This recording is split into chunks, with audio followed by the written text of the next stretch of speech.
Welcome to Shukla study point. आप सभी का स्वागत है आपके अपने YouTube channel Shukla study point में। मैं शिवम शुक्ला आप सभी दोस्तों का हार्दिक स्वागत करता हूं। दोस्तों, आज की वीडियो के अंतर्गत हम आपको बताने का प्रयास करेंगे कि भूगोल यानी जियोग्राफी बीए तृतीय वर्ष की जब हम बात करते हैं तो आखिरकार जियोग्राफिकल थॉट जो होता है यानी पेपर 1, मतलब जिसको हिंदी में आप भौगोलिक विचारधारा या भौगोलिक चिंतन या भौगोलिक एक प्रकार से जो भौगोलिक विचारधाराओं का आधार कुछ भी आप बोल सकते हैं। तो एक प्रकार से भौगोलिक विचारधारा या भौगोलिक चिंतन या फिर अंग्रेजी में जियोग्राफिकल थॉट्स, उससे किस प्रकार के प्रश्न परीक्षा में बनते हैं उसको आपको बताने के साथ साथ उसके उत्तर को भी बताऊंगा। तो लगभग थोड़ा वीडियो थोड़ा लंबा होगा। एक वीडियो के माध्यम से आप बहुत सारे मुद्दों को समझ लेंगे और तमाम प्रकार की चीज़ें आप जो आप पहले पढ़ रखी है और आपका रिवीजन नहीं हुआ है तो एक प्रकार से आपका रिवीजन हो जाएगा। तो इस वीडियो में अंत तक ज़रूर अपना जो है समय दें। ओके, थोड़ा समय निकालिए और लगभग 1 घंटे आप हमारे साथ जुड़ें ताकि अच्छे तरीके से आपको सारे के सारे मुद्दे समझ में आए। आज की इस वीडियो के अंतर्गत मैं आपको बहुत ज़्यादा जानकारी देने वाला हूँ, जिसमें हम क्या क्या बात करेंगे, जिसके अंतर्गत हम द्वैतवाद के बारे में जानेंगे, पुनर्जागरण काल के बारे में जानेंगे, नौ निश्चयवाद क्या होता है, क्रमबद्ध भूगोल क्या होता है, संभववाद क्या होता है, सांस्कृतिक भूदृश्य क्या होता है, हृदय स्थल सिद्धांत क्या होता है, शुद्ध भूगोल से क्या मतलब होता है, अंधकार युग क्या है, बारहमीर का योगदान क्या रहा है, भूगोल में अंतरक्रिया की अवधारणा क्या है, आर्यभट्ट का क्या योगदान रहा है, क्षेत्रीय विभिन्नता की अवधारणा कैसे दे सकते हैं, स्थानिक संगठन की अवधारणा, काम्ट की पृथ्वी की उत्पत्ति संबंधी जो सिद्धांत दिया था उसके बारे में, भूगोल में अरब भूगोलवेत्ताओं का क्या योगदान है, रूसी भूगोलवेत्ता जो निकोलाई बारानस्की थे उनका क्या योगदान है, प्रादेशिक भूगोल से क्या तात्पर्य है, क्षेत्र वर्णनी विज्ञान क्या होता है, कोलंबस की भौगोलिक खोज क्या थी, 20वीं शताब्दी की अगर बात की जाए तो भूगोलवेत्ता कौन कौन थे, और जो है ब्रिटिश भूगोलवेत्ता होमर की पुस्तक जो इलियड और ओडिसी है उसके बारे में बताएंगे आपको। और 3 अमेरिकी भूगोलवेत्ता के नाम कभी कभी एग्जाम से पूछता है, या रूसी भूगोलवेत्ता के नाम या फिर किसी में जो है भूगोलवेत्ता के नाम आपसे एग्जाम्स में पूछे जाते रहे हैं ऐसे में, तो उन सभी को आपको बताने का प्रयास करूंगा। तो क्या आप लोग रेडी हो? अगर आप लोग तैयार हैं मेरे प्यारे दोस्तों तो मैं शुरू करता हूं आज का वीडियो लेक्चर। जितने भी लोग हमारे साथ जुड़ चुके हैं सभी लोग वीडियो को लाइक और चैनल पर अगर नए आए हैं तो सब्सक्राइब कर लीजिएगा और सभी दोस्तों के पास इस वीडियो को शेयर अवश्य करें, क्योंकि इस वीडियो के अंतर्गत लगभग बहुत सारे मुद्दों पर हम चर्चा करने वाले जो कि हमने आपको बता दिया। तो मोस्ट इंपॉर्टेंट इसमें क्वेश्चंस होंगे और उनके आंसर होंगे। एक भी प्रश्न आपका एग्जाम्स में नहीं छूटेगा, या बात ध्यान रखेंगे। बड़े ही आसानी से सारे मुद्दे आपके क्लियर होंगे, बस आपको थोड़ा समय देना पड़ेगा। ठीक, तो 1 घंटे समय मांग रहा हूँ और आपकी 1.5 घंटे की परीक्षा आसानी से दे दीजिएगा जा करके। ठीक, चलिए भाई आगे देखते हैं। पहला मुद्दा हम समझते हैं आखिरकार द्वैतवाद होता क्या है। क्या समझेंगे भाई? तो हम समझेंगे द्वैतवाद के बारे में। किसके बारे में समझेंगे? चलिए द्वैतवाद के बारे में जानते हैं आखिरकार द्वैतवाद है क्या। ओके, द्वैतवाद क्या जो है एक मिथ्या अवधारणा है। आप कभी कभी आपसे प्रश्न पूछता है कि जो द्वैतवाद भूगोल में है यह एक मिथ्या अवधारणा है, तो क्या सच बात यह है कि वह एक मिथ्या अवधारणा है या फिर गलत बात है, या फिर एक प्रकार से उस पर विद्वानों ने क्या क्या बातें बताई हैं, इनको लेकर के एग्जाम्स में प्रश्न जो है एग्जाम्स में जो है लघु उत्तरीय टाइप के बनते रहे हैं, तो उसको भी आपको बताने का प्रयास करूंगा। ठीक है, चलिए हालांकि मैं शुरू करता हूं द्वैतवाद के बारे में। द्वैतवाद जो है भूगोल के एक प्रकार से 2 पहलुओं को दर्शाता है, जैसे कि एक मानव पक्ष को और एक भौतिक पक्ष को। ठीक है, ये समझते हैं। यहाँ पर लिखा हुआ है उसको पढ़ते हैं, उसके बाद में थोड़ी अपनी भाषा में आपको बता दूंगा। ठीक, ताकि आपके माइंड में वो बातें क्लिक करें। अब ज़रूरी नहीं कि जितनी बातें यहाँ पर लिखी हुई मैं बता रहा हूँ ये सारी की सारी आपको याद होनी चाहिए या सारे के सारे आपको रटना है। रटना बिल्कुल भी नहीं है, बस इनमें से जो की पॉइंट्स है कुछ आपको पता होनी चाहिए ताकि वो उसके हिसाब से आप और आगे बना करके लिख सकें। द्वैतवाद से अभिप्राय किसी विज्ञान या विशेष जो है विषय विशेष को 2 प्रकार के दृष्टिकोण से देखते हुए उसकी प्रधान शाखाओं अथवा उपागम को ही संपूर्ण विषय मान करके विषय को 2 भागों या 2 अर्धकों में बांटना होता है। समझे बात? कोई भी विषय वस्तु हो, यहाँ पर भूगोल की ही बात नहीं कह रहा है, द्वैतवाद के बारे में पूछ रहा है। द्वैतवाद का सीधा सा मतलब अगर भूगोल में आपसे पूछा गया तो मतलब कि भूगोल के बारे में भी आपको लिखना, मतलब कि भूगोल में ही द्वैतवाद की अवधारणा चलती है और विद्वानों ने जो है भूगोलवेत्ताओं ने इसकी आलोचना भी कड़ी आलोचना करी है द्वैतवाद की। और जैसे कि ये बात की जाए, हार्वर्टसन एक महोदय थे, उनका नाम आपने सुना होगा। हार्वर्टसन महोदय ने कहा कि ये एक प्रकार से इन्होंने कहा कि भूगोल जो है इन्होंने कहा कि भूगोल रूपी सजीव इकाई को 2 अर्धकों में बांटना उसकी हत्या करना है। तो ऑब्जेक्टिव वालों कभी कभी आपसे प्रश्न पूछता है कि भूगोल रूपी सजीव इकाई को 2 अर्धकों में बांटना मतलब कि द्वैतवाद की अवधारणा करना, मतलब उसमें द्वैतवाद घुसाना, या क्या है उसकी हत्या करना है। यह कथन किसने कहा था? तो हार्वर्टसन महोदय ने कहा था। अगर यह कोटेशन आप यहाँ पर दे देंगे द्वैतवाद में तो मेरे प्यारे दोस्तों समझिए, अगर जो है आपका नंबर 4 नंबर का प्रश्न है तो 4 के चारों नंबर आपके मिलेंगे। अगर आपका 25 नंबर का प्रश्न है तो मेरे प्यारे दोस्तों 20-22 नंबर तो आपके कहीं नहीं गए हैं, अगर आपके कोटेशन पढ़े हैं सही से, आपके उदाहरण सही तरीके से पढ़े हैं। अगर मैप जियोग्राफी में सबसे नंबर किस पे उठता है? मैप बनाने पे। ध्यान रखें, जब आप एशिया वाला जो है जब क्षेत्रीय भूगोल पढ़ेंगे तो उसमें आप मैप जरूर बनाइएगा, ठीक, ध्यान रखेंगे। या फिर पर्यावरणीय अध्ययन में आपसे कोई चीज़ पूछा जाए तो आप मैप उसको बना करके अगर ड्रा करके अच्छे से समझा देंगे तो आपको अधिक नंबर मिलेगा, लिखित वालों, यह बात ध्यान रखेंगे। अब यहाँ पर हमने आपको बताया मेरे भाई कि क्या कहा था हर्बर्टसन ने कि भूगोल रूपी सजीव इकाई को दो अर्धकों में अगर बांट दिया जाए तो उसकी हत्या करना होता है, अतः एक हत्यारे जैसा कार्य है। किसने कहा? हर्बर्टसन ने कहा। अब इसमें याद करने वाली कोई बात नहीं है। अब सीधे सीधे आपको ये नहीं पता कि भूगोल रूपी सजीव इकाई नहीं याद है तो आप सीधे कहेंगे कि भूगोल एक प्रकार से एक सजीव इकाई होती है जिसको अगर हम दो भागों में या फिर दो अर्धकों में या फिर दो एक प्रकार से जो है भागों में बांट दें, अर्धकों में, कुछ भी आप लिख सकते हैं, कोई दिक्कत की बात नहीं, सब में नंबर मिलेगी। तो कुछ दो अर्धकों में अगर हम बांट दें, दो भागों में बांट देते हैं तो समझिए उसकी हम हत्या करते हैं या फिर उसको मृतक समझ लेते हैं और यह एक प्रकार से जो कार्य करेगा वह हत्यारा के समान है, ऐसे बताया था। तो कहीं ना कहीं पे मेरे भाई आपको समझना यह होगा कि जो है द्वैतवाद है, या हर विषय में हो सकता है। किसी भी विषय के दो पक्ष की अगर बात की जाए तो मतलब द्वैतवाद। द्वैतवाद मतलब होता है, आपने सोचा होगा हिंदी में भी द्वैतवाद के उदाहरण। द्वैतवाद मतलब समझते हैं? द्वैतवाद मतलब होता है कि दो चीज़ें, ठीक, द्वैत माने दो, समझ गए बात। वाद मतलब होता है विचारधारा। तो द्वैतवाद से अभिप्राय किसी विज्ञान या विषय विशेष को दो प्रकार के दृष्टिकोण से देखते हुए उसकी प्रधान शाखाओं अथवा उपागम को संपूर्ण विषय मान करके विषय को दो भागों या दो अर्धकों में बांटना होता है। वास्तव में यानी कि रियलिटी में बात की जाए तो इस आधार पर भूगोल का दो अर्धकों में विभाजन या बंटवारा विद्वानों के मस्तिष्क अथवा मतलब जो है मस्तिष्क का क्या रहा? अंतर्द्वंद ही कहा जाना चाहिए। अंतर्द्वंद मतलब होता है एक प्रकार से, द्वंद्व माने क्या होता है? द्वंद्व माने क्या होता है? परस्पर। द्वंद्व माने होता है दो लोगों के बीच में।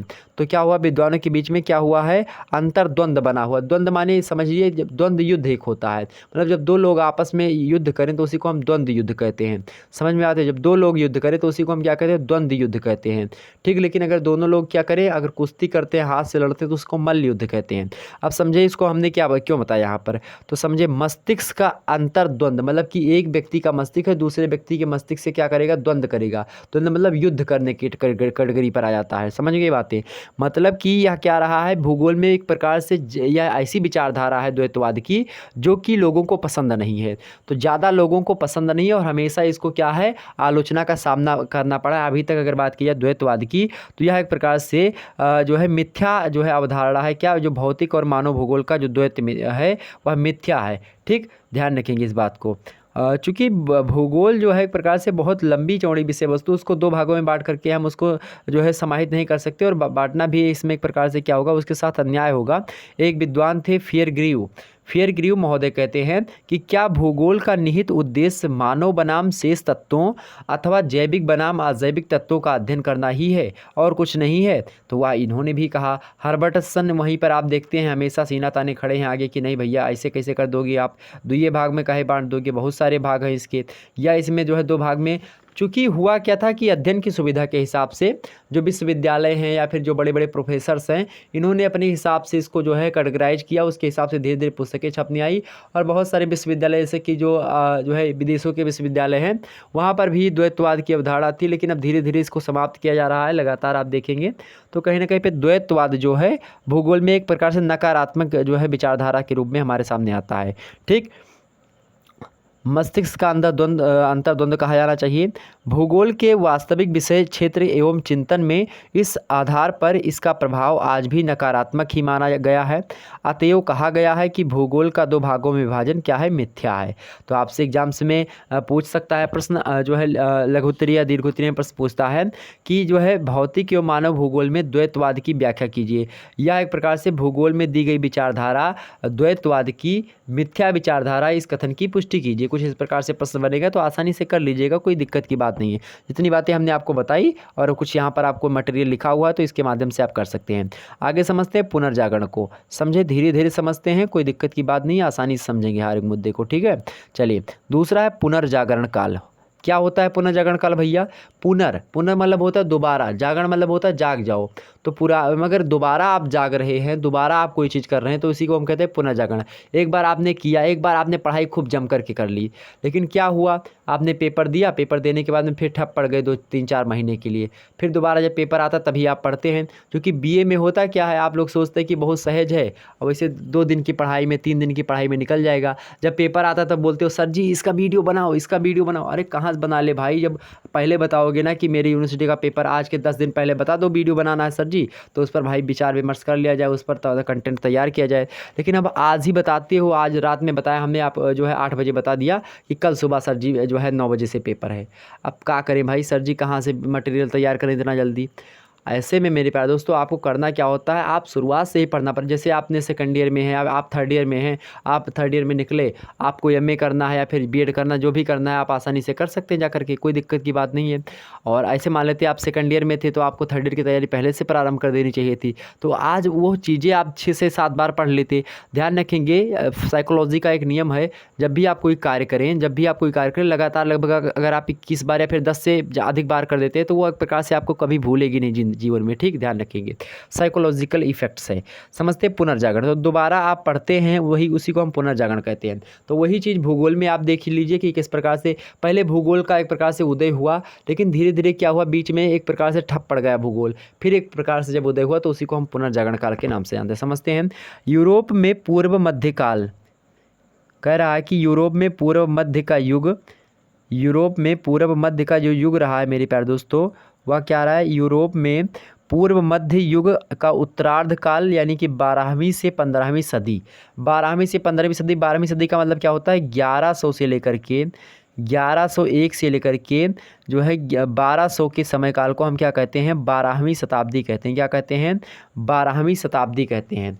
और बात की जाए 15वीं शताब्दी की तो 1400 से लेकर के 1401 से लेकर के 1500 के कालकाल को हम क्या कहते हैं भाई, तो इसी को हम क्या कहते हैं, 15वीं शताब्दी। समझिए, कहने को तो है 15वीं शताब्दी, लेकिन 1401, 1402, 1403, अब ये भाई 1400 के बाद है ना, जैसे 1400 हो गया अब कंप्लीट, आपका 1400 इससे कंप्लीट हो गया। अब इसके बाद में जो हम 1 साल और बीतेंगे, 2 साल बीतेंगे, 3 साल बिताएंगे, 4 साल बिताएंगे, तो ये क्या हो जाएगा, ये अब हम जो है 1500 में प्रवेश कर गए हैं, इसीलिए हम इसको क्या कहते हैं, 15वीं शताब्दी कहते हैं। तो कभी भूलिएगा मतलब शताब्दी किसे कहा जाता है, तो आप सीधे सीधे एग्जाम से लिखेंगे कि यूरोप में पूर्व मध्य युग, पूर्व मध्य युग इसी को कहा था कि मध्यकाल के बाद में, मतलब कि पहले, मध्यकाल से पहले। ठीक, ध्यान रखेंगे, मध्यकाल से पहले। तो उत्तरार्ध में, उत्तरार्ध मतलब होता है 50 के बाद। ठीक, ध्यान रखेंगे। तो 12वीं से, अब इसका कोई मतलब वैसे नहीं, आप इसको लिखें या ना लिखें, कोई उसका ज़्यादा इफेक्ट्स नहीं होता है, लेकिन अगर आप लिख देंगे तो ज़्यादा थोड़ा बहुत और हो सकता है कि प्रभाव पड़े। तो यहाँ पर लिखेंगे जो है यूरोप में पूर्व मध्य युग, उसका उत्तरार्ध काल, या फिर आप सीधे यही लिख दीजिए 12वीं से 15वीं शताब्दी में भौगोलिक विकास के लिए महत्वपूर्ण जो है काल माना जाता है। इस काल को भूगोल का पुनर्जागरण काल भी कहा जाता है।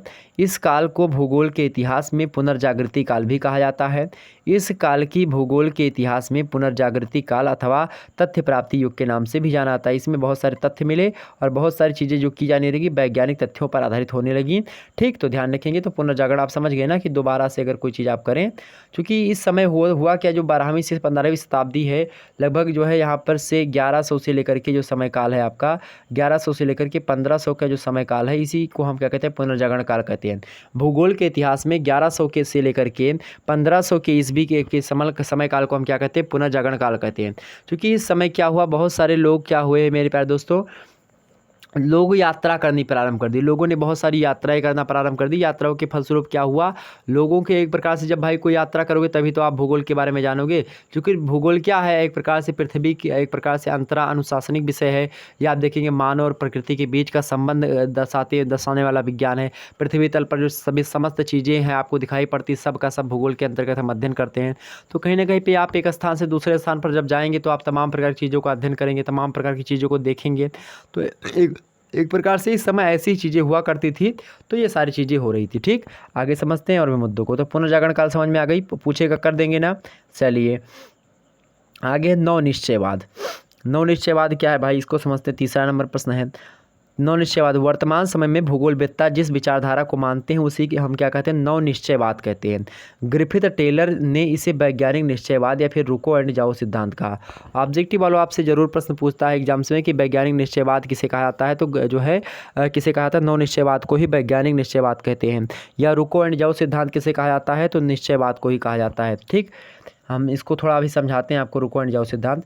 नवनिश्चयवाद की मान्यता है कि ना तो प्रकृति का मनुष्य पर पूरा नियंत्रण है और ना ही मनुष्य का मनुष्य जो है प्रकृति का विजेता है। दोनों एक दूसरे के क्या है, क्रियात्मक संबंध रखते हैं और मानव उन्नति के लिए आवश्यक है और मनुष्य प्रकृति का सहयोग प्राप्त करे, यही नवनिश्चयवाद होता है। मतलब जैसे समझो इसको, रुको एंड जाओ सिद्धांत इसलिए कहा जाता है, एक मिनट में समझ लीजिए कि एक मान लेते हैं एक चौराहा, मान लेते हैं एक चौराहा है, मान लेते हैं आपका कोई चौराहा है, कोई चौराहा ले लीजिए, मान लेते हैं हमारे गोंडा में एक चौराहा है, मान लेते हैं गोल चौराहा। तो उसी गोल चौराहे पे एक पुलिस खड़ा रहता है यहाँ पर, सफ़ेद वर्दी पहने, जिसको हम क्या कहते हैं, सफ़ेद वर्दी पहने भाई एक पुलिस खड़ा है यहाँ पर, और इस पुलिस का क्या नाम है, मान लेते हैं राम नाम है इसका, तो इसका राम नाम है। अब राम नाम का जो पुलिस है, यानी कि जो ट्रैफिक पुलिस बोलते हैं इसको हम, चलिए ट्रैफिक पुलिस बोलते हैं, ट्रैफिक पुलिस यहाँ पर खड़ा हुआ है। अब ट्रैफिक पुलिस को एक प्रकार से यहाँ पर देखेंगे मेरे भाई, चारों तरफ से मान लेते हैं यहाँ पर रोड आई होती है, इधर से भी रोड, इधर से भी रोड और इधर से भी रोड आई होती है। तो चौड़गरा मतलब कि यहाँ पर चौराहा होता है, तो यहाँ से तमाम सारी रोड आती हैं।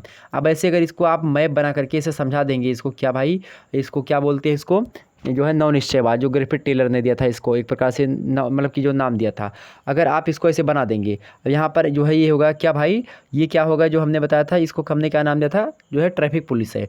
अब भाई जब इधर वाले लोग आते हैं, जब इधर वाले लोग आते हैं, देखिए जब इधर वाले लोग आते रहते हैं, जब इधर वाले लोग आते हैं तो क्या होता है, ये जो पुलिस वाला होता है इन लोगों को, यानी कि जो ये इधर से आ रहे हैं, जो इधर से आ रहे हैं,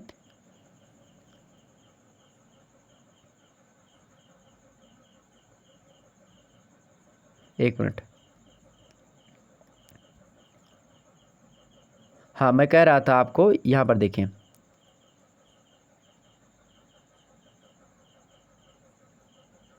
ये चौराहा है, यहाँ पर एक जो है ट्रैफिक पुलिस खड़ा हुआ है। अब ये ट्रैफिक पुलिस जो है, जब इधर वाले व्यक्ति आ रहे हैं मेरे भाई, जब इधर वाले आ रहे हैं और इधर वाले भी आ रहे हैं, अब दोनों को मान लेते हैं उसको रोकना है। अब इधर वाले को मान लेते हैं साइड, मतलब कि ये वाले निकल गए, अब ये वाले निकल गए, इन दोनों वाले निकल गए, अब उसको इधर वालों को, मतलब कि जो इधर से आ रहे हैं बंदे, इधर से आ रहे हैं, 1 सेकंड यार,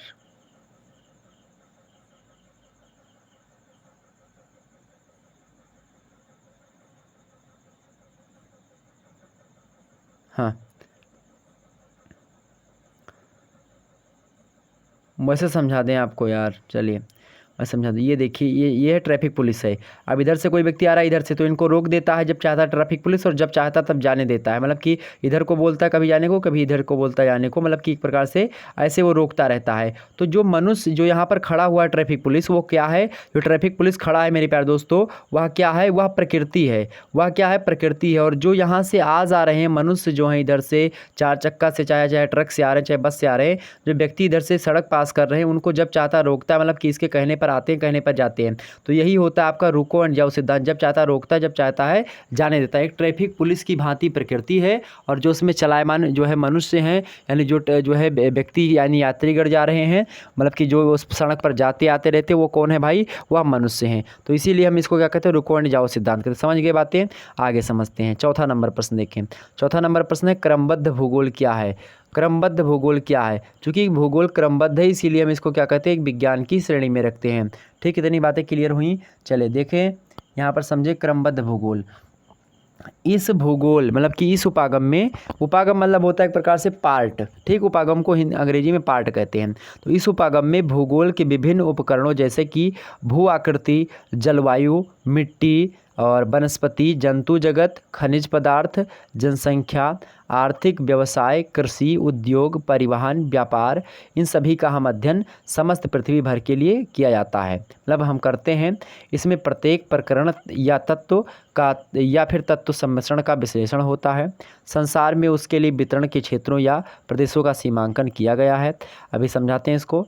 संक्षेप में, क्रमबद्ध वर्गीकरण की रीति में प्रत्येक भौगोलिक तत्व या फिर तत्व सम्मिश्रित मतलब कि सम्मिश्रित गुणों और विशेषताओं का विश्लेषण होता है तथा संसार में उसके वितरण के मतलब प्रदेश भी समझाए जाते हैं। ठीक, मतलब इसका यह है मेरे भाई, मतलब सीधा सीधा इसका होता है ये क्रमबद्ध भूगोल का, कि ऐसा भूगोल या फिर ऐसी जो है विचारधारा, ऐसा भूगोल जिसमें हम क्या करें, जिसमें हम एक प्रकार से क्रमबद्धता से कोई चीज़ अध्ययन करें। क्रमबद्ध समझते हैं, जैसे कि 1 2 3 4 5, अब ये संख्याएं कैसी है, क्रमबद्ध में लिखी हुई हैं। आपको अभी कोई संख्या दे दी जाए 3 4 5 6 और उसके बाद में यहीं पर आपको दे दिया जाए 8, यहीं पर आपको दे दिया जाए 7। अब कहा जाएगा कि इसको क्रमबद्ध सजाइए। क्या यह क्रमबद्ध संख्या लिखी हुई है? नहीं लिखी हुई है। अब इसको क्रमबद्ध करना तो सबसे पहले क्या क्या लिखेंगे? 3 4 फिर 5 लिखेंगे, फिर 6 लिखेंगे, फिर 7 लिखेंगे, आगे वाला उठा के फिर 8 लिखेंगे। अब यह क्रमबद्ध तरीके से लिखा हुआ है, मतलब क्रमबद्ध मतलब होता है एक प्रकार से वैज्ञानिकता को जो है दर्शाना। तो क्रमबद्ध भूगोल में आप देखेंगे भू आकृति हो गया, जलवायु हो गया, जलवायु भूगोल, भू आकृति विज्ञान हो गया, मिट्टी का प्रकार से जो है एक प्रकार से मृदा विज्ञान हो गया, वनस्पति विज्ञान, जंतु विज्ञान, खनिज पदार्थ का विज्ञान होता है, जनसंख्या भूगोल होता है, आर्थिक भूगोल होता है, कृषि भूगोल है, और उद्योग एवं परिवहन का भूगोल है, व्यापारिक एक प्रकार से भूगोल है। तो इन सभी को हम एक प्रकार जब उपागम पढ़ते हैं, हमने एक चैप्टर पढ़ाया होगा आपको, भूगोल में ही पढ़ाया था, भूगोल की एक प्रकार शाखाएं और उप शाखाएं। तो उप शाखाओं में जो भौतिक वाली उप शाखाएं हैं वो सभी क्या हैं? क्रमबद्धता पर आधारित हैं, इसीलिए वह वैज्ञानिक पक्ष। चूँकि भूगोल क्या है? एक प्रकार से कंसेप्चुअल सब्जेक्ट होता है, अवधारणात्मक विषय वस्तु होती है, इसीलिए इसमें क्रमबद्धता पाई जाती है। विभिन्न क्षेत्रों में इसमें क्रमबद्धता आप देखने को मिलेंगे। ठीक, क्रमबद्ध मतलब होता है एक प्रकार से जो है सीक्वेंस में सारी चीज़ें हों। अगला समझते हैं जो है संभववाद क्या है। संभववाद को थोड़ा समझ लें हम लोग।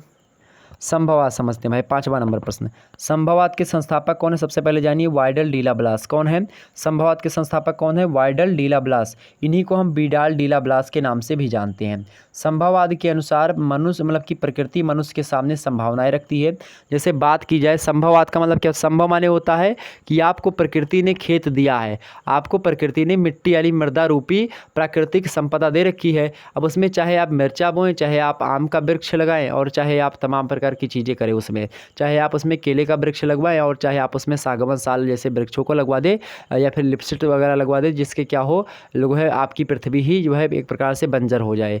तो ऐसे में मेरे प्यारे दोस्तों, संभव मतलब कि प्रकृति आपको संभावनाएं प्रदान करती है। इसका कहने का मतलब है कि प्रकृति ने आपको संभावनाएं प्रदान की है, अब उस संभावना को आप कैसे एक्सेप्ट करते हो। जैसे मैं आपको पढ़ा रहा हूँ, तो इसमें कोई व्यक्ति चैट में बात कर रहा होगा, कोई व्यक्ति एक प्रकार से कह रहा होगा सर जी वीडियो बहुत अच्छी है, कोई व्यक्ति एक प्रकार से वीडियो को एक प्रकार चैट सेक्शन ऑन ही नहीं करता है, कोई व्यक्ति लाइक किया होगा, किसी ने डिसलाइक किया होगा, और कोई लाइक ही करता जा रहा होगा, कोई शेयर किया होगा, किसी ने शेयर नहीं किया होगा, किसी ने सब्सक्राइब किया होगा, किसी ने नहीं किया होगा। तो मैं आपके सामने पूरे की पूरी क्या कर रहा हूँ? संभावनाएं प्रदान कर रहा हूँ। समझिए, मैं आपके सामने पूरी की पूरी संभावनाएं प्रदान कर रहा हूँ।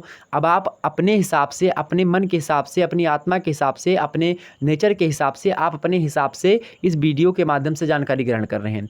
अलग अलग व्यक्ति अलग अलग माध्यम, मतलब कि माध्यम तो एक ही, मैं पढ़ा रहा हूँ, लेकिन आप अपने अपने हिसाब से उसको एग्जाम्पल कर रहे हैं, मतलब कि ग्रहण कर रहे हैं। तो ऐसी स्थिति में मेरे प्यारे दोस्तों यही होता है आपका क्या? संभववाद। मतलब प्रकृति यानी कि प्रकृति जो होती है आपको संभावनाएं प्रदान करती है। अब उस संभावना का उपयोग आप किस तरीके से करते हैं यह आप पर डिपेंड करता है। मतलब मनुष्य जो होता है उसका उपभोग करने के लिए स्वतंत्र होता है कि वह उपभोग उसका कैसे करे, क्योंकि प्रकृति ने उसको खेत मतलब कि मृदा दी है, जल दिया है, उसका उपयोग चाहे जल वो नहाने के लिए करे, चाहे खेत सींचने के लिए करे। ठीक, समझ गए बातें।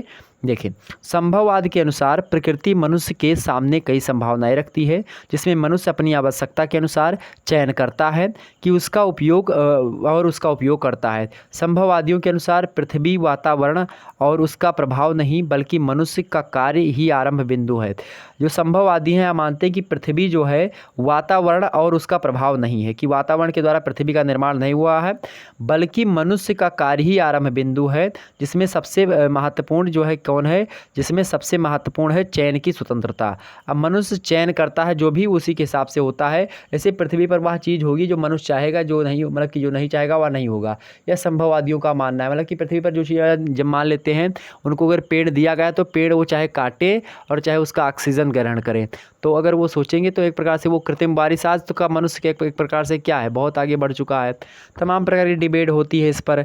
तो आप यहाँ पर जो है संभववादियों के हिसाब से बता सकते हैं कि नवीन विचारधारा का जो है द्योतक है, और साथ ही साथ जो है इसमें क्या किया गया है, संभववाद को विकसित करने में जो जीन्स ब्रूंस थे और डिमांजिया थे, जीन्स ब्रूंस और डिमांजिया ने महत्वपूर्ण कार्य किया इसको एक प्रकार से विकसित करने में।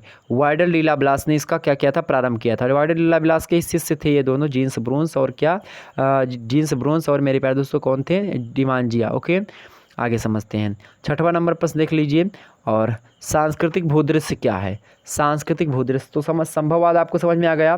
संभववाद किसने? विडाल डीला ब्लास ने दिया था। हमने आपको इससे पहले एक और बात बताया था, नवनिश्चयवाद। नवनिश्चयवाद ग्रिफिथ टेलर, किसने दिया था? Griffith Taylor. हमने क्या बताया था, ग्रिफिथ टेलर किसने दिया था, देख लीजिए एक बार फिर से। नवनिश्चयवाद ग्रिफिथ टेलर, क्या, हाँ ग्रिफिथ टेलर, ठीक। रुको एंड जाओ सिद्धांत।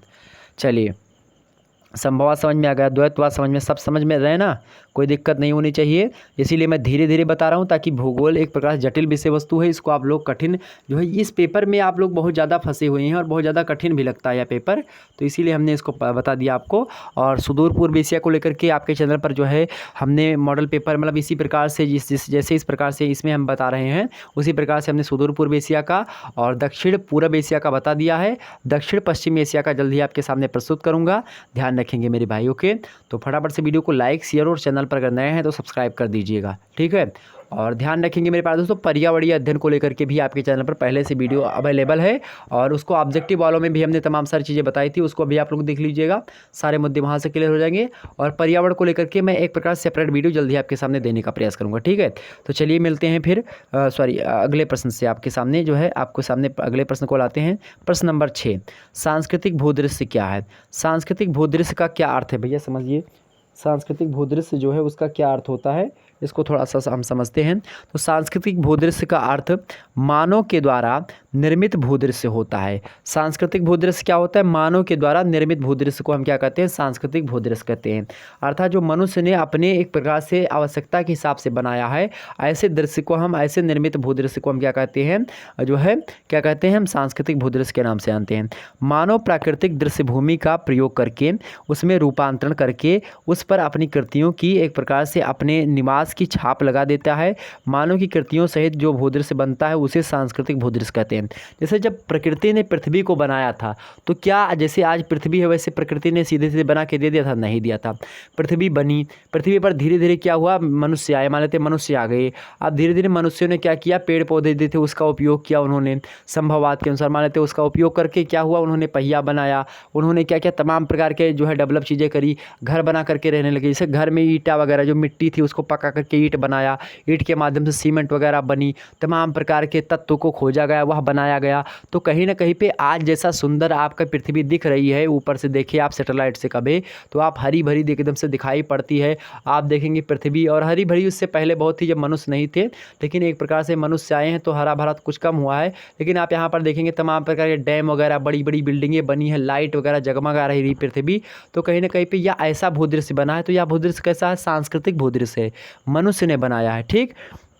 तो वही भाई जो है पहले हमको सारी चीज़ें मतलब हमको कुछ चीज़ें मिली थी, अब उसको हमने अपने हिसाब से उसको उसमें परिवर्तन किया, और एक प्रकार से जब परिवर्तन किया तो बाद में जो दिखाई मान लेते हैं कि आप पहले कुछ और थे और कुछ अब आप लगा के जैसे फेयर लवली लगा लिया, अब आप कुछ और अच्छे दिखने लगे। तो कहीं ना कहीं पे जो आप पहले थे उसको नेचुरल जो है ट्रू ब्यूटी कहते हैं। आपने जो है अगर अंग्रेजी पढ़ा होगा तो इंटर में आपने पढ़ा होगा ट्रू ब्यूटी, ठीक है। तो ट्रू ब्यूटी, जैसे वो ट्रू ब्यूटी क्या है, जो आपकी वास्तविक ब्यूटी है, जो आपको प्रकृति ने प्रदत्त करी है। जितने सुंदर आप थे उतने सुंदर आप हमेशा रहोगे। लेकिन आप जो है अगर फेयर लवली या कोई फेयर क्रीम लगा लेते हैं तो उससे क्या होगा, मान लेते हैं आप थोड़े गोरे हो गए या फिर थोड़े अच्छे दिखने लगे, तो यह क्या है, आपका सांस्कृतिक जो है एक प्रकार से गोरापन है, सांस्कृतिक आपका जो है एक प्रकार से सुंदरता है, सांस्कृतिक सुंदरता। समझ गए बातें ना। चलिए अब इसको आगे पढ़ देते हैं हम, और सारे मुद्दे आपको हमने समझा ही दिए। तो सांस्कृतिक भूदृश्य उसी को कहा जाता है जहाँ पर मानव के द्वारा किया गया रूपांतरण स्पष्टता दिखाई देने के साथ साथ उस भूदृश्य का एक प्रमुख अंग या लक्षण बन गया हो, अर्थात उस क्षेत्र पर मानव के कार्य की छाप लग गई हो। उस दृश्य भूमि पर मानव अधिवास स्पष्ट दिखाई देता है। जैसे एक बार अगर आप आस्की मतलब कि आस्की बोलना है, एक बार अगर आप जो है किसी गुटखे का सेवन कर लेते हैं, हमारे यहाँ तो आशिक चलती है, तो एक बार अगर आशिक का सेवन कोई कर लेता है हमारे यहाँ, तो भाई उसका आशिक का आशिक ही हो जाता है, मतलब दीवाना हो जाता है।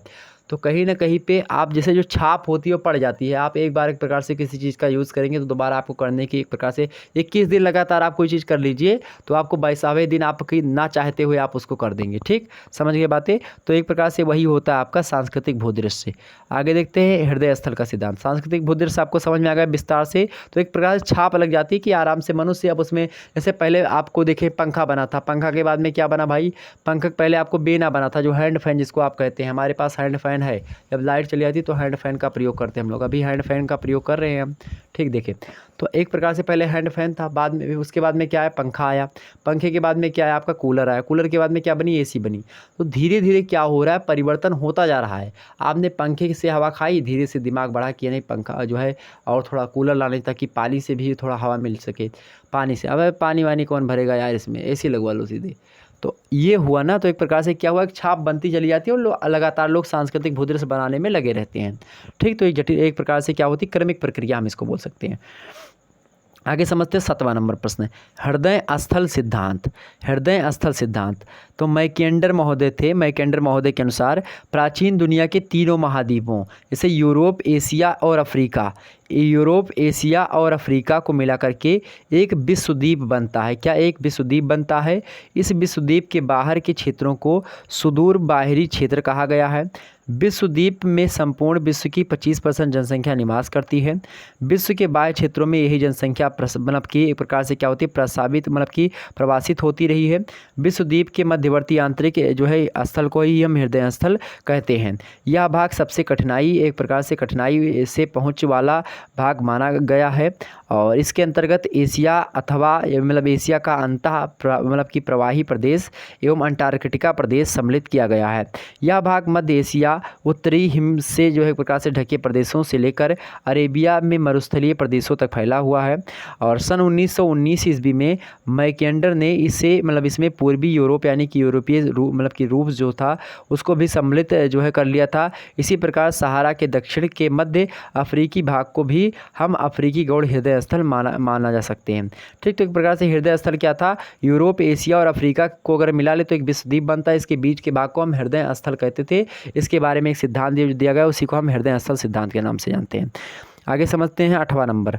8 नंबर देखेंगे शुद्ध भूगोल। क्या है भाई, शुद्ध भूगोल से क्या अभिप्राय है, क्या मतलब होता है? तो पृथ्वी तल का वर्णन राजनीतिक क्षेत्रों के बजाय प्राकृतिक क्षेत्रों के आधार पर करना शुद्ध भूगोल कहलाता है।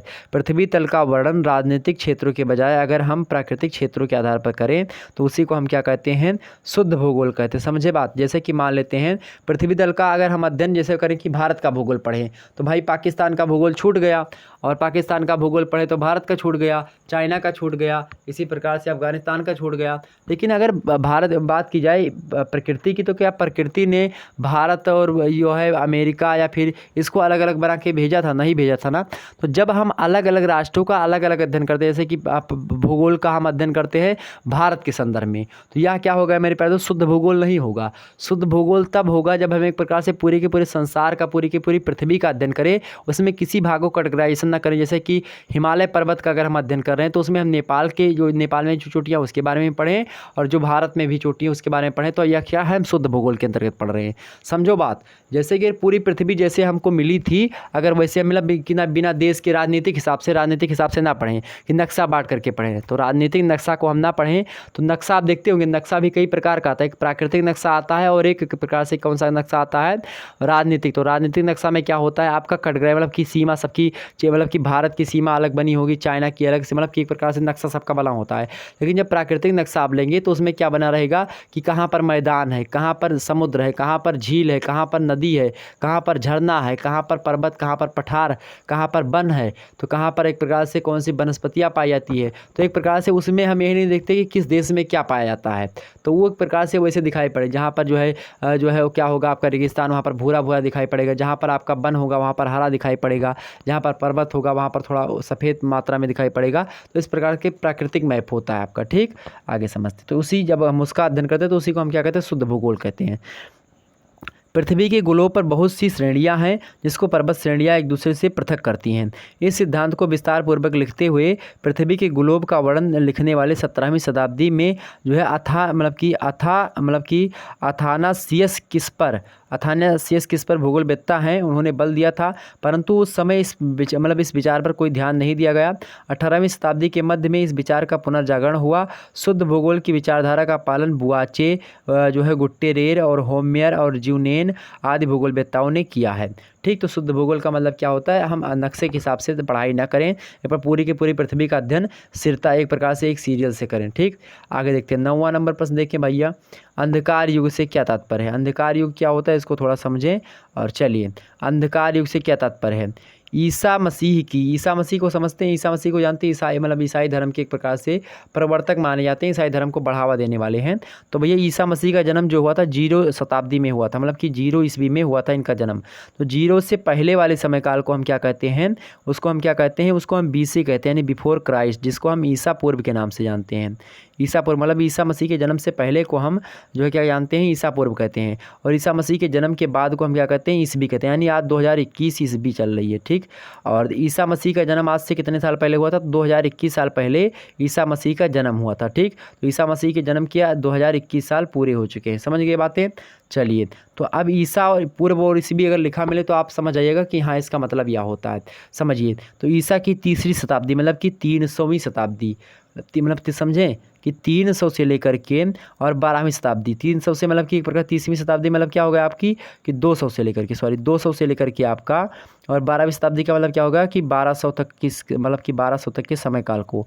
तो 200 से लेकर के 1200 तक के समय काल तक जो है क्या रहा है मेरे प्यारे दोस्तों, यहाँ पर समझे, एक मिनट। तो यहाँ पर समझिए ईसा की 3री और 12वीं शताब्दी तक का समय ईसाई धर्म अवलंबियों क्षेत्रों में अंधेरा युग कहलाता है।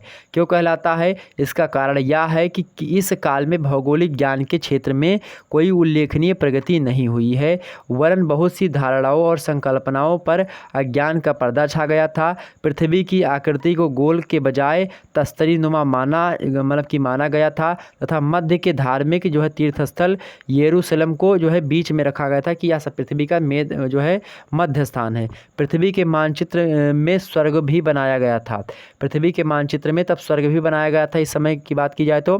और दूर देश के देशों में दैत्यों और दानवों के निवास की कल्पना भी की गई थी कि जो है आज जैसे मान लेते हैं कि जैसे हम लोग कहते हैं ना कि हाँ जो एक प्रकार से दैत्य रहते थे, लंका में रावण का राज था तो वहाँ पर निशाचर रहते थे। तो इसी प्रकार से सारे के सारे जो है आप धर्म ग्रंथ उठाएंगे देखेंगे तो कहीं ना कहीं पे दैत्य राक्षस आपको कहीं ना कहीं पे हर धर्म में आपको दिखाई देंगे, ठीक। तो ये था एक प्रकार से क्या मेरे प्यारे जो हमने आपको बताया अंधकार युग के नाम से जाना आता है, क्योंकि इसमें भूगोल की विचारधाराओं में जो कोई व्यक्ति आता था उसको जो ईसाई धर्म के जो प्रवर्तक होते थे, यानी जो ईसाई धर्म के लोग होते थे, यानी चर्च वगैरह में जो होते थे, ऐसे मंदिर वगैरह में कौन होते हैं? पुजारी होते हैं, पंडित जी लोग होते हैं। और मस्जिद में कौन होते हैं? मौलाना होते हैं। इसी प्रकार से चर्च में कौन होते हैं? पादरी होते हैं। तो पादरी वर्ग जो था उस समय एक प्रकार से क्या था? पादरी वर्ग एक प्रकार से अपने जो है एक प्रकार से क्या था? चरम सीमा पर था, और छोटे लोगों को एक प्रकार से बहुत ज़्यादा जो है सताया जा रहा था। लोग जो कुलीन वर्ग मतलब कि जो सर्वहारा वर्ग के लोग थे उनको सताया जा रहा था। इसी को लेकर के वर्ग संघर्ष की विचारधारा दे देते हैं कौन? Karl Marx. तो कहीं ना कहीं पे इस समय क्या होता था, कोई व्यक्ति भूगोल में कोई जानकारी अगर देता था कि नहीं पृथ्वी गोल है, जैसे कहा कि पृथ्वी गोल है, जैसे पादरी पहुंचा, कहा भैया कहाँ पृथ्वी गोल है? किसने कह दिया पृथ्वी गोल है? तस्तरी नुमा है, यही हमने बता दिया, यही बोलना दोबारा। अगर नहीं बोले तो फिर एक प्रकार से अपना जो है एक प्रकार से बोरिया बिस्तर बांध लो, निकल लो यहाँ से, इस देश में नहीं रहना। अगर दोबारा बोल दिया तो फिर एक प्रकार से अपनी जान से बाजी खो दें। तो ये था उस समय, तो इसलिए उसमें जो है एक प्रकार से क्या नहीं हुआ? विस्तार नहीं हो पाया। आगे समझते बारहमिहिर कौन है? तो भैया बारहमिहिर जो है एक प्रकार से भारतीय भूगोलवेत्ता हैं। बारहमिहिर एक खगोलवेत्ता भी हैं और भूगोलवेत्ता भी जो कि भारत के निवासी हैं। पंच सिद्धांतिका नामक खगोलिकी ग्रंथ में 5 से जो है पद्धतियों की संख्या की है इन्होंने। खगोल की भूगोल के गणित के प्रमुख सिद्धांत, नियम और प्रक्रियाएं इनके ग्रंथों में वर्णित हैं। इन्होंने पारा, तेल और जल में घूमने वाले कुछ यंत्रों का वर्णन किया है, और इनके समय में चमत्कारिक स्वयं चलने वाले यंत्र भी प्रयोग किए जाते थे, मतलब कि स्वयं चलित करने मतलब कि स्वयं चलने वाले यंत्र भी, यानी कि चमत्कारिक जो यंत्र होते थे वह भी प्रयोग किए जाते थे। तो कहीं ना कहीं पे बारहमिहिर जो है एक प्रकार से भारतीय खगोलवेत्ता है और जो है एक प्रकार से भूगोलवेत्ता भी रहे हैं। मतलब भूगोलवेत्ता मतलब कि खगोल जो होता है, खगोल शास्त्र जो होता है कहीं ना कहीं पे एक पार्ट है भूगोल का, ठीक समझिए बात। खगोल का मतलब कि भूगोल का एक पार्ट है क्या? खगोल की। लेकिन आप कहीं कहीं पर खगोल की जो है, खगोल की क्षेत्र में हमने उतना अध्ययन तो नहीं कर पाए हैं हम, लेकिन कहीं ना कहीं पे खगोल विज्ञान जो है बहुत बड़ा विज्ञान है। क्योंकि आप एक पृथ्वी नहीं 1000 पृथ्वी आप देखेंगे भाई, बहुत सारी पृथ्वी, बहुत सारे ग्रह, बहुत सारे नक्षत्र, तारे और ग्रासी हैं कि उनको पढ़ते पढ़ते आपका जीवन बीत जाएगा, पता नहीं कितना जीवन बीत जाए, और अब कभी उसको हम अध्ययन नहीं कर सकते, इतना बड़ा है कॉस्मॉस, ठीक। मतलब कि विश्व, यानी विश्व बोल रहे हैं, ब्रह्मांड। समझ गए 12 मिनट के बारे में। आगे देखते हैं 11वां नंबर प्रश्न। भूगोल में अंतरक्रिया की अवधारणा क्या है? भूगोल में अंतरक्रिया की अवधारणा को समझते हैं। पृथ्वी तल पर वस्तुओं, विचारों और मनुष्यों की एक स्थान से दूसरे स्थान की गतिशीलता होती है, मतलब होती रहती है। प्राकृतिक तत्वों की गतिशीलता वायु और जल के द्वारा होती है। वस्तुओं की गतिशीलता प्रायः परिवहन के द्वारा होती है और परिवहन के साधनों के द्वारा होती है। विचारों की गतिशीलता यानी कि विचार, जैसे कि भैया समझिए, अगर आप जो है एक स्थान से दूसरे स्थान तक कोई गति, मतलब कि ऐसे मान लेते हैं आपको कोई चीज़ भेजना है तो क्या करेंगे भाई, तो चाहे आप प्राकृतिक तत्वों को अगर कहीं पर भेजना है या फिर कहीं पर इधर से उधर करना है तो आप वायु के माध्यम से हो सकता है और जल के माध्यम, जैसे कि आप देखते हैं अब वायु अपर्दन के माध्यम, वायु अपर्दन होता है, जल अपर्दन होता है। आप देखते हैं सॉइल इरोजन और वाटर, मतलब कि एक प्रकार से इरोजन, मतलब कि एक प्रकार मिट्टियों का ऊपरी परत कट के बह जाता है। तो कहीं ना कहीं पे या तो मिट्टी का ऊपरी कटा तो एक प्रकार से क्या हुआ, या मिट्टी का स्थानांतरण हुआ तो प्राकृतिक तत्वों की क्या हुई, गतिशीलता हो गई। अगर वस्तुओं की गतिशीलता होनी है तो किससे भाई, तो परिवहन के साधन, यानी कि ट्रक जो है एक प्रकार से कहीं पर कोयला निकला कहीं पर पहुंचा जा रहा, तो एक प्रकार से परिवहन के साधनों में गतिशीलता होती है। हाँ करनी है तो परिवहन के साधनों का प्रयोग करते हैं अगर वस्तुओं की गतिशीलता हो करनी है। और विचारों को आदान प्रदान करना है तो संचार के साधन से फ़ोन हो गया, मोबाइल हो गई, इस सभी के माध्यम से तार हो गया और एक प्रकार से पत्र पर पत्र हो गया। मनुष्यों की पारस्परिक सभाओं, मतलब कि संभाषणों एवं गोष्ठियों आदि के द्वारा प्रेस, विज्ञप्ति, समाचार पत्रों, पत्रिकाओं एवं पुस्तकों के द्वारा होती है विचार आदान प्रदान। मनुष्यों की गतिशीलता यातायात के साधनों से होती है, मतलब कि स्थानों के बीच होती है। और वस्तुओं और विचारों एवं मनुष्यों की गतिशीलता को ही हम क्या कहते हैं, स्थानिक अंतरक्रिया कहते हैं। क्या समझिए, विचारों, वस्तुओं और मनुष्यों की गतिशीलता यानी कि एक स्थान से दूसरे स्थान पर जाना आना, इसी को हम क्या कहते हैं, अंतरक्रिया कहते हैं। क्या भूगोल में अंतरक्रिया इसी को कहते हैं। अंतरक्रिया समझ आगे भाई, आप कहते हैं जो है भूगोल क्या है, एक अंतरक्रियात्मक जो है एक प्रकार से अंतरानुशासनिक विषय है, अंतरक्रिया का विषय है एक प्रकार से भूगोल। तो कहने के अंतरक्रिया क्या है कि जब वस्तुएं, विचार और मनुष्य जो हैं एक स्थान से दूसरे स्थान पर गतिशील करते हैं तो इसी को हम क्या कहते हैं, अंतरक्रिया कहते हैं। ठीक, इन सभी के बीच में क्या होती है, क्रिया होती है, उसी क्रिया को हम अंतरक्रिया के नाम से जानते हैं। अगले आपके आर्यभट्ट, बहुत ही महत्वपूर्ण एक प्रकार से विद्वान है आर्यभट्ट। आर्यभट्ट ने सर्वप्रथम बताया कि सूर्य ग्रहण और चंद्र ग्रहण पृथ्वी व चंद्रमा की छाया के द्वारा होता है। तो सबसे पहले किसने बताया था कि पृथ्वी और जो है सूर्य की छाया के द्वारा होता है चंद्र जो है सूर्य ग्रहण और चंद्र ग्रहण, किसने कहा था, आर्यभट्ट ने कहा था। और कहाँ के निवासी थे, भारत के निवासी थे। भारत में बिहार में पैदा हुए थे, बिहार में पैदा हुए थे, ध्यान रखेंगे। ओके, बिहार के निवासी थे आर्यभट्ट। शून्य की खोज की थी इन्होंने, मतलब कि इसने, मतलब कि जो है आर्यभट्ट जी ने क्या किया था, पाई का मान बताया था। किसने, तो आर्यभट्ट जी ने पाई का मान भी बताया था। पृथ्वी की परिधि की माप का अनुमान भी इन्होंने लगाया था। सूर्य स्थिर है तथा पृथ्वी सूर्य का चक्कर लगाती, यह भी बात आर्यभट्ट ने बताई थी। इसकी मतलब कि इनकी प्रमुख रचना जो है आर्यभट्टियम जो है कौन सी रचना है, आर्यभट्टियम इनकी प्रमुख रचना है। भारत में सर्वप्रथम प्रक्षेपित उपग्रह का नामकरण भी आर्यभट्ट के नाम पर रखा गया है। सर्वप्रथम आर्यभट्ट ने ही बताया था कि पृथ्वी अपनी धुरी पर घूमती है जिसके कारण दिन और रात होती है। तो कहीं ना कहीं पे भारतीय भूगोलवेत्ता जो आर्यभट्ट थे, कितनी चीज़ें उन्होंने चंद्र ग्रहण, सूर्य ग्रहण के बारे में बताया कि सबसे पहले जो है एक प्रकार से चंद्रमा की छाया और पृथ्वी की छाया के माध्यम से होता है। पाई का मान इन्होंने बताया, शून्य की खोज करी इन्होंने, पृथ्वी की परिधि का माप का अनुमान लगाया, सूर्य स्थिर है और पृथ्वी सूर्य के चारों चक्कर लगाती है, यह सब किसी ने बताया, तो सब आर्यभट्ट जी ने बताया। ठीक, ध्यान रखेंगे। और क्या इन्होंने बताया, क्या बताया इन्होंने मेरे प्यारे दोस्तों, कि पृथ्वी अपनी धुरी पर घूमती है जिसके कारण से दिन और रात होती हैं। तो बहुत सारी चीज़ों ने बता दी। 13वां नंबर प्रश्न देखिए, क्षेत्रीय विभिन्नता के अवधारणा। क्षेत्रीय विभिन्नता की अवधारणा के बारे में आपसे प्रश्न पूछा जा रहा है, इसको समझते थोड़ा सा। क्षेत्रीय विभिन्नता क्या होती है। क्षेत्रीय विभिन्नता की अवधारणा का विश्लेषण जर्मन भूगोलवेत्ता हम्बोल्ट, रिटर और रिचथोफेन महोदय के अध्ययनों में मिलता है। अब भाई आपसे एग्जाम से प्रश्न पूछेगा जो है प्रकार से जर्मन भूगोलवेत्ता, किन्हीं 3 जर्मन भूगोलवेत्ता के नाम बताओ। तो कौन कौन है, हम्बोल्ट, रिटर और रिचथोफेन। हम्बोल्ट, रिटर और रिचथोफेन कौन है, या क्षेत्रीय जो है प्रकार से कौन है, क्षेत्रीय जर्मन भूगोलवेत्ता। ठीक, ध्यान रखेंगे। इन्होंने क्या किया था, क्षेत्रीय भिन्नता की अवधारणा को एक प्रकार से उसका विश्लेषण किया था। हाइटनर महोदय एक व्यक्ति थे। हाइटनर ने क्षेत्रीय विभिन्नता को स्पष्ट करते हुए लिखा था कि पृथ्वी, मतलब कि भूगोल पृथ्वी के क्षेत्रों का ज्ञान होता है और ये क्षेत्र एक दूसरे से भिन्न होते हैं, यानी अलग अलग होते हैं। क्योंकि फ्रांसीसी भूगोलवेत्ता थे विडाल डी ला ब्लास। विडाल डी ला ब्लास कहाँ के थे भाई, तो फ्रांस के थे, फ्रांसीसी भूगोलवेत्ता थे विडाल डी ला ब्लास, यानी वाइडल डी ला ब्लास। भूगोल जो है इन्होंने कहा कि भूगोल स्थानों का विज्ञान है और स्थानों में भिन्नताएं जरूर पाई जाती है। आज कहीं मतलब कि कोस कोस पर पानी बदले, 3 कोस पर बानी। ठीक, समझे, मतलब कि एक स्थान से दूसरे दूसरे स्थान पर आप जाएंगे तो परिवर्तन आपको जरूर मिलेगा, चाहे वह जो है जलवायु में परिवर्तन हो, चाहे मौसम में परिवर्तन हो, चाहे दिन रात के होने में परिवर्तन हो। आप किसी दूसरे यानी कि किसी दूसरे स्थान पर यानी पाकिस्तान में चले जाएँ तो आधा घंटा एक प्रकार से उसमें लेट होगा सारी चीज़ें, ठीक, ध्यान रखेंगे। ऐसे अरुणाचल प्रदेश में सूर्य जो है भगवान जो है मानते 8 बजे अगर निकलते हैं, मतलब सूर्य भगवान 6 बजे अरुणाचल प्रदेश में निकले तो यहाँ पर कब निकलेंगे, आपके जो है गुजरात में कब निकलेंगे, तो गुजरात में वही सूर्य भगवान आपके 8 बजे निकलेंगे। 6 बजे यानी कि 2 घंटे का अंतर है। अरुणाचल प्रदेश जो सबसे एक प्रकार से पूर्वी राज्य है अपने भारत का, और सबसे पश्चिमी है आपका गुजरात, ठीक। तो दोनों के बीच में कितने घंटे का अंतर है, 2 घंटे का आपको समय का अंतर मिल जाएगा। तो ये क्या क्षेत्रीय भिन्नता ही तो है।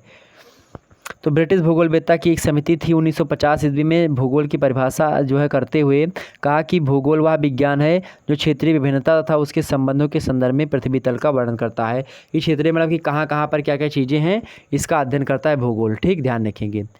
आगे समझते हैं, अगला प्रश्न आपके सामने है। अगला प्रश्न देखिए मेरे भाई, अगला प्रश्न देखिए, स्थानिक संगठन की अवधारणा दीजिए। 14 नंबर प्रश्न है, तो मानव के आवासीय क्षेत्र के चातुर्दिक व्याप्त पर्यावरण तथा इसके प्राप्त वस्तुओं, सेवाओं और विचारों, यात्रियों, मुद्रा आदि की अंतर निर्भरता से उत्पन्न स्थानिक विन्यास को हम क्या कहते हैं, स्थानीय संगठन कहते हैं। क्या मानव के आवासीय क्षेत्र के चातुर्दिक व्याप्त पर्यावरण तथा इसमें प्राप्त वस्तुएं, कोई सेवा हो गई, कोई विचार हो गई, यात्री हो गई, मुद्रा हो गई, इन सभी की जो आदि की जो आत्मनिर्भरता होती है, आत्मनिर्भरता से उत्पन्न जो स्थानिक विन्यास होता है उसी को हम स्थानिक संगठन कहते हैं। ऐसे एक आप गांव में रहते हैं, गांव में रहते तो गांव में आपको किराने की दुकान जरूर मिलेगी, तो क्या है, स्थानीय संगठन या स्थानीय विन्यास ही है। उसके माध्यम से क्या है, चूँकि वह दुकान है, चूँकि आप लोग हैं और आप लोग हैं इसीलिए दुकान है, ठीक, और दुकान है इसीलिए आप लोग हैं, दोनों प्रकार से। तो क्या ये सारी चीज़ें समझ में आ गई आपके, आगे समझते हैं। अगला है कांट महोदय जो थे, कांट की पृथ्वी उत्पत्ति से संबंधित सिद्धांत। कांट महोदय ने 1755 ईस्वी में पृथ्वी की उत्पत्ति संबंधी जो है एक प्रकार से परिकल्पना दी है, प्रस्तुत किया, और इनके अनुसार सृष्टि के आरंभ में ब्रह्मांड में दैवीय पदार्थ जो कि कठोर व गतिहीन थे वह बिखरे हुए थे। कालांतर में क्या हुआ, धीरे धीरे समय बीतता गया, उसके बाद में आकर्षण के कारण से क्या हुए, वो आपस में टकराने लगे, और आपस में जब टकराने लगे वे कण जो विद्यमान थे गतिहीन थे, धीरे धीरे उसमें एक प्रकार से गति हुई, और गति के परिणाम स्वरूप क्या हुआ, सभी कण आपस में टकराने लगे। इससे टकराने से क्या हुआ, ताप में क्या हुआ और गति में क्या हुआ, वृद्धि हुई। ताप जो है हुआ गति में उत्पन्न हुई और ताप में वृद्धि भी हुई। इसकी अभिवृद्धि के से यह वायव्य राशि में जो है परिवर्तित हो गया, मतलब कि ये सब इकट्ठा हो गए, वायव्य राशि में बन गया, परिवर्तित हो गया।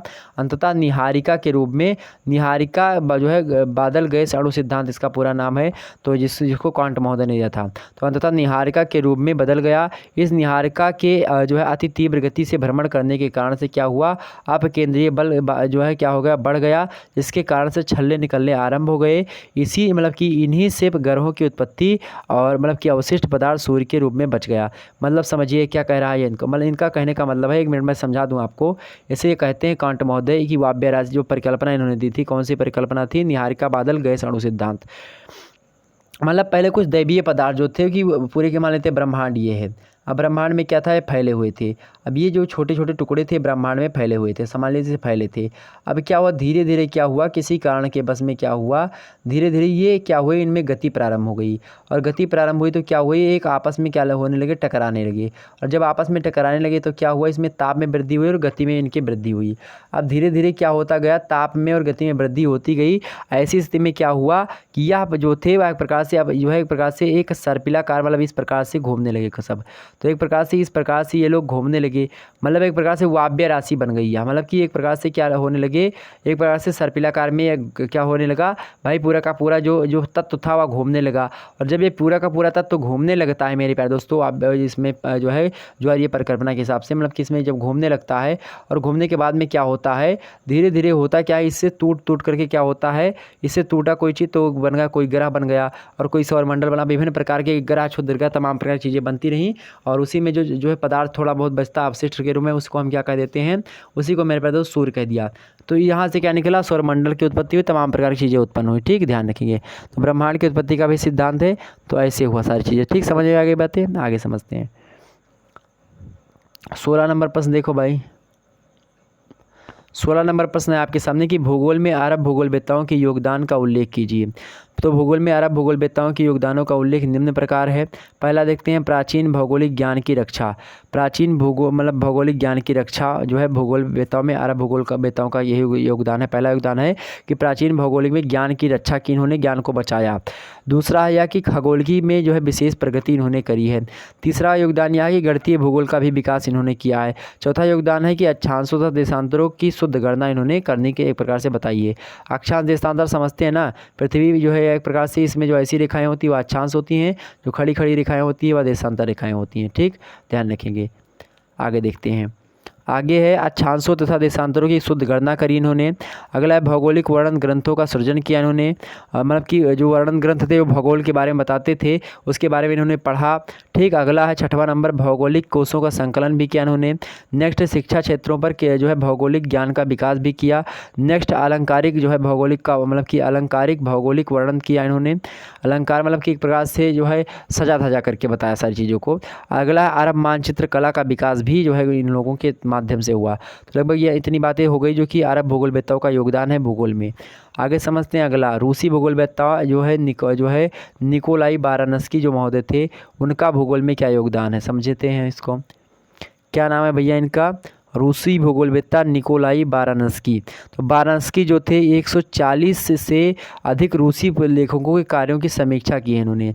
140 से अधिक रूसी लेखकों के रचनाओं को पढ़ा, उनकी समीक्षा करने के बाद में 50 पुस्तकों की भूमिका लिखी तथा 11 अमेरिकी, अंग्रेजी, फ्रांसीसी एवं जर्मनी भूगोलविदों की जो कृतियाँ थी यानी रचनाएँ थी उनका अनुवाद किया है रूसी भाषा में। किसने? जो है निकोलाई वाराणसी ने। उनकी भूगोल की समस्याएं शीर्षक से वैज्ञानिक लेखों की श्रृंखला प्रकाशित हुई। किससे? तो भूगोल की समस्याएं शीर्षक से। उनकी पुस्तक सोवियत रूस का आर्थिक भूगोल प्रसिद्ध पुस्तक है। तो इनकी एक पुस्तक का क्या नाम है भाई? रूसी मतलब कि जो रूसी भूगोलवेत्ता है निकोलाई वाराणसी की पुस्तक का नाम है सोवियत रूस का आर्थिक भूगोल। आगे समझते हैं अगला है आपके सामने वही है कि वाराणसी के निर्देशन में मॉस्को विश्वविद्यालय में आर्थिक भूगोल के क्षेत्र में निम्नलिखित कार्य किया गया। पहला कार्य किया गया है मॉस्को विश्वविद्यालय में कि आर्थिक भूगोल का जो है विधि तंत्र स्थापित किया गया, आर्थिक मानचित्रण की व्यवस्था और सोवियत रूस की आर्थिक नीति, और इसके बाद में आंकड़ों का संकलन होने लगा और सोवियत रूस का प्रादेशिक जो है आर्थिक भूगोल भी एक प्रकार से भूगोल के क्षेत्र में शामिल हो गया। ठीक, आगे देखते हैं। अगला प्रश्न आपके सामने है 18 नंबर। 18 नंबर प्रश्न देखिए आप सभी लोग, प्रादेशिक भूगोल से क्या तात्पर्य है? प्रादेशिक भूगोल जैसा कि आप पेपर 3 में पढ़ते हैं, प्रादेशिक भूगोल यानी रीजनल ज्योग्राफी। जब हम जो एक प्रकार से प्रदेश के स्तर पर जब हम अध्ययन करते हैं, फिर एक प्रकार से नक्शे के हिसाब से कहाँ पर कौन सी चीज़ें होती हैं, इन सभी के बारे में जब हम देशों के बारे में प्रॉपरली जानने का प्रारंभ करते हैं, अलग अलग देशों के बारे में, तो उसी को हम क्षेत्रीय भूगोल कहते हैं। समझते हैं इसको, उसी प्रादेशिक या क्षेत्रीय भूगोल एक ही बात है। इसमें समस्त पृथ्वी का अध्ययन एक साथ करने के बजाय पृथ्वी तल को मिलती जुलती समान भौगोलिक दशाओं वाले समांगी प्रदेशों में बांट दिया था। जैसे कि आप देखते हैं south east Asia, south west Asia और दक्षिण पूर्व एशिया। तो एक प्रकार से यह एक प्रकार से क्या है भाई, जो है भौगोलिक दृश्य से देखा जाए तो इनकी जो भौगोलिक विचारधाराएं हैं या फिर एक प्रकार से जो भूदृश्य है इनका वह सेम है, कल्चर इनका सेम है लगभग। तो इसीलिए इनका अध्ययन एक प्रकार से प्रॉपरली हम करते हैं। ठीक, ध्यान रखेंगे। जिनसे जो है प्रत्येक क्षेत्र के अंदर भौगोलिक दशाएं प्रायः मिलती जुलती सी होती हैं तथा प्रत्येक जो है मतलब कि प्रत्येक प्रदेश में किसी प्रकार की आंतरिक संबद्धता होती है। प्रदेश मतलब कि जो है प्रत्येक प्रदेश में भूगोल के विभिन्न तत्वों का उस समस्त क्षेत्र में कैसा रूप है यह अध्ययन किया जाता है। प्रादेशिक सीमांकन कई आधारों पर किया जाता है। ठीक, आगे समझते हैं 19 नंबर प्रश्न। 19 नंबर प्रश्न आपके सामने क्षेत्र वर्णनी मतलब कि क्षेत्र वर्णनी विज्ञान जो होता है क्या होता है? भूगोल को क्षेत्र वर्णनी विज्ञान के रूप में प्रतिपादित करने का श्रेय जर्मनी के 2 भूगोलवेत्ता हैं, पहले हैं रिस्थोफेन, दूसरे हैं हाइटनर। इन दोनों को जाता है। इन्होंने कहा कि क्षेत्र वर्णनी भूगोल होता है मतलब क्षेत्र का वर्णन करता है, इसी को क्षेत्र वर्णनी भूगोल कहते हैं हम। रिस्थोफेन ने भूगोल को क्षेत्र वर्णनी भूगोल या फिर विज्ञान बताया था, अर्थात भूगोल में पृथ्वी की क्षेत्रीय विभिन्नताओं का अध्ययन उन्होंने जो है मतलब बताया था कि अध्ययन होता है। इसीलिए क्या है, या भूगोल के मतलब एक प्रकार से वर्णनी मतलब कि वर्णन मतलब होता है वर्णन करने वाला विज्ञान है। ठीक। हाइटनर ने 1905 ईस्वी में भूगोल की परिभाषा करते हुए लिखा या देते हुए लिखा कि भूगोल पृथ्वी का क्षेत्रीय विज्ञान है। इसे क्षेत्रों का अध्ययन करके अध्ययन उनकी मतलब की विभिन्नताओं और स्थानिक संबंधों के प्रसंग में होता है। मतलब क्या कहा इन्होंने कि भूगोल पृथ्वी का क्षेत्रीय विज्ञान है। इसमें क्षेत्रों का अध्ययन उनकी विभिन्नताओं और स्थानिक संबंधों के प्रसंग में होता है, मतलब कि उसके हिसाब से होता है। अगला है 20 नंबर प्रश्न, देखिए आप सभी लोग। कोलंबस की भौगोलिक खोज। कोलंबस ने किसकी खोज की थी? अमेरिका की खोज की थी। और भारत की खोज वास्को डी गामा ने। अब ये प्रश्न उठता है कि क्या उससे पहले भारत नहीं था? तो भैया जलीय मार्ग से यूरोप वालों को भारत नहीं पता था कि जलीय मार्ग से भारत में कैसे जाया जाए, तो उसने जलीय मार्ग के माध्यम से भारत की खोज करी थी, इसीलिए कहा जाता है कि वास्को डी गामा ने भारत की खोज करी। ठीक। जिनेवा निवासी कोलंबस ने नई दुनिया अर्थात अमेरिका की खोज की। जो है क्रिस्टोफर कोलंबस द्वारा अपनी यात्रा का प्रारंभ 1473 में किया गया था। उसके द्वारा अमेरिका के अतिरिक्त अन्य देशों जैसे जो है डोमिनिका यानी हैती का पूर्व भाग, मेरी गलाटे और ली द्वीप, जमैका, क्यूबा द्वीप और केप वर्डी द्वीप, ट्रिनिडाड जो है द्वीप और हैती द्वीप, पश्चिमी द्वीप समूहों की खोज भी इनके ही द्वारा की गई थी। ठीक। कोलंबस। आगे समझते हैं 21 नंबर प्रश्न। 20वीं शताब्दी के किन्हीं 3 फ्रांसीसी भूगोलवेत्ताओं के नाम बताइए। तो भाई 20वीं शताब्दी के 3 फ्रांसीसी भूगोलवेत्ता कौन कौन है? पहले विडाल डी लाब्लास, दूसरे जीन्स ब्रूंस, तीसरे डिमांजिया। विडाल डी लाब्लास, जीन्स ब्रूंस और डिमांजिया। विडाल डी लाब्लास, जीन्स ब्रूंस और डिमांजिया कहाँ के भाई? तो फ्रांसीसी भूगोलवेत्ता। कहाँ के? फ्रांस के शेर हैं ये लोग, फ्रांसीसी भूगोलवेत्ता। आगे समझते हैं अगला प्रश्न 22 नंबर देखें। प्रमुख ब्रिटिश भूगोलवेत्ताओं के नाम बताइए। प्रमुख ब्रिटिश भूगोलवेत्ता के नाम आप देखेंगे मैकेंडर एक हैं, दूसरे हर्बर्टसन, तीसरे रॉक्सबी, चौथे हैं फ्लूरुअर और पांचवें आपके बुलारिज और छठवें आपके यल्डी स्टाम्प और सातवें आपके चोरले एवं हाईगेट महोदय। ये सारे के सारे कैसे भाई? ब्रिटिश भूगोलवेत्ता हैं। आगे देखते हैं 23 नंबर प्रश्न। होमर की 2 पुस्तकों का नाम बताइए। होमर की 2 पुस्तकें कौन सी हैं? इलियड और ओडिसी। कौन कौन सी पुस्तक है मेरे प्यारे दोस्तों? इलियड और ओडिसी 2 पुस्तकें हैं जो कि किसकी हैं? तो इलियड और ओडिसी जो पुस्तकें हैं मेरे भाई, वह इलियड और ओडिसी होमर की पुस्तकें किसकी हैं? होमर की पुस्तकों का क्या नाम है? इलियड और ओडिसी नाम है। इतनी बात क्लियर हुई? सभी लोगों को सारी बातें समझ में आ रही ना? तो एक बार वीडियो को लाइक और शेयर जरूर कर दीजिए मेरे भाई। जितने भी लोग देख रहे हो ना, वीडियो को लाइक और शेयर अवश्य किया करिए, ताकि जब आप वीडियो को लाइक करते हैं तो एक प्रकार से बहुत अधिक मात्रा में हमको मोटिवेट मिलता है और तब पढ़ाने में मज़ा भी आता है। आपसे एग्जाम से पूछेगा कि जो है कासमास पुस्तक के लेखक कौन हैं? तो कौन है भाई? हमबोल्ट हैं। ठीक, ध्यान रखेंगे, समझिए। तो होमर की 2 पुस्तकों के नाम कौन कौन से हैं? तो होमर ईसा पूर्व की 9वीं शताब्दी के प्रमुख यूनानी विद्वान हैं होमर महोदय। इनकी 2 पुस्तकें हैं, 2 ग्रंथ हैं, बहुत ही फेमस ग्रंथ है भूगोल की दृष्टि से, एग्जाम से लगातार प्रश्न बनता है यह। तो इलियड और ओडिसी 2 पुस्तकें होमर की। 24 नंबर प्रश्न देखें। किन्हीं 3 अमेरिकी भूगोलवेत्ताओं के नाम बताइए। तो प्रमुख 3 अमेरिकी भूगोलवेत्ताओं के नाम इस प्रकार है। पहला आपके विलियम मॉरिस डेविस, पहले विलियम मॉरिस डेविस और दूसरे हैं आपकी दूसरी हैं कुमारी जो है एलन चर्चिल सैम्पल। मतलब कौन है? कुमारी जो है सैम्पल डेविस बोल लीजिए, एलन चर्चिल सैम्पल इनका पूरा नाम है। अगले आपके हंटिंगटन। कौन कौन? विलियम मॉरिस डेविस, कुमारी सैम्पल और हंटिंगटन। यह 3 अमेरिकी भूगोलवेत्ता जो कि बहुत ही फेमस हैं। ठीक, इतनी बात क्लियर हो गई आप सभी की। तो एक बार चलिए सभी लोग वीडियो को लाइक और शेयर जरूर कर दीजिएगा। और ध्यान रखेंगे, इससे पहले आप देखेंगे जो है दक्षिणी पूर्वी एशिया को लेकर के यानी साउथ ईस्ट एशिया को लेकर के हमने वीडियो बना दिया है, उसको आप सभी लोग देख लीजिएगा। पेपर 3 का बी वाला पोर्शन है, न्यू मॉडल पेपर है 2021 का। मोस्ट इंपॉर्टेंट क्वेश्चन उनमें हमने बताए हैं और उसके उत्तर भी बताया है। परीक्षा से पहले एक बार आपको इसको जरूर देखना है। ठीक, ध्यान रखेंगे। और पर्यावरण अध्ययन को लेकर के ऑब्जेक्टिव में तो 2-3 वीडियो अपलोड ही कर दिए हैं, BA थर्ड ईयर के लिए भी इंपॉर्टेंट है। और इसी प्रकार से पर्यावरण को लेकर के आपके सामने जल्दी पेश होऊंगा। वैसे दक्षिण पश्चिम एशिया एक बार आपको बता दूं, उसके बाद में फिर हम जो है आपके सामने जो है पर्यावरण अध्ययन को लेकर के आपके सामने जो है प्रस्तुत हो जाएंगे और सारे मुद्दों को आपको समझा देंगे। तो आपने इस प्रकार से सारे मुद्दों को समझा, आपने देखे कितनी सारी चीज़ें समझी। आपने 3 अमेरिकी भूगोलवेत्ताओं के नाम देखिए, होमर की पुस्तकों के बारे में समझा, आपने ब्रिटिश भूगोलवेत्ता के बारे में समझा, आपने फ्रांसीसी भूगोलवेत्ताओं के बारे में जाना, कोलंबस की भौगोलिक खोज के बारे में आपने जाना, आपने क्षेत्रीय वर्णनीय भूगोल विज्ञान के बारे में जाना, आपने प्रादेशिक भूगोल के एक प्रकार से के बारे में जाना, आपने मेरे भाई रूसी भूगोलवेत्ता जो है निकोलाई बारनस्की के बारे में जाना, आपने भूगोल में अरब भूगोलवेत्ताओं के योगदान को जाना, आपने काम्ट का पृथ्वी का उत्पत्ति सिद्धांत जाना क्या था, आपने स्थानिक संगठन की अवधारणा को जाना, आपने क्षेत्रीय विभिन्नता की अवधारणा को जाना, आपने आर्यभट्ट के योगदान को जाना भूगोल में, आपने जो एक प्रकार से भारत मतलब कि भूगोल में अंतर क्रिया का जो विचारधारा है उस अवधारणा को आपने जाना है, उस कॉन्सेप्ट को आपने समझा। बारामीर के योगदान को आपने समझा, अंधकार युग के बारे में आपने जाना, शुद्ध शुद्ध भूगोल क्या होता है इसके बारे में आपने जाना, और उसके बाद में हृदय स्थल का सिद्धांत के बारे में आपने समझा। आपने सांस्कृतिक भूदृश्य के बारे में जाना और आपने संभववाद के बारे में जाना। और वहीं बात की जाए मेरे भाई, वहीं बात की जाए जो है आपने क्रमबद्ध भूगोल के बारे में समझा, आपने नवनिश्चयवाद के बारे में समझा, आपने पुनर्जागरण काल के बारे में समझा, और आपने इसी प्रकार से द्वैतवाद के बारे में समझा। तो कहीं ना कहीं पे इतने सारे के इंपॉर्टेंट आपके प्रश्न जो कि हमने आपको बता दिए। लगभग आपके मेरे प्यारे दोस्तों कितने प्रश्न थे या कितने प्रश्न थे जो कि हमने आपको बताए थे? लगभग मेरे प्यारे दोस्तों आपके 24 प्रश्न थे जो कि हमने आपको बता दिए।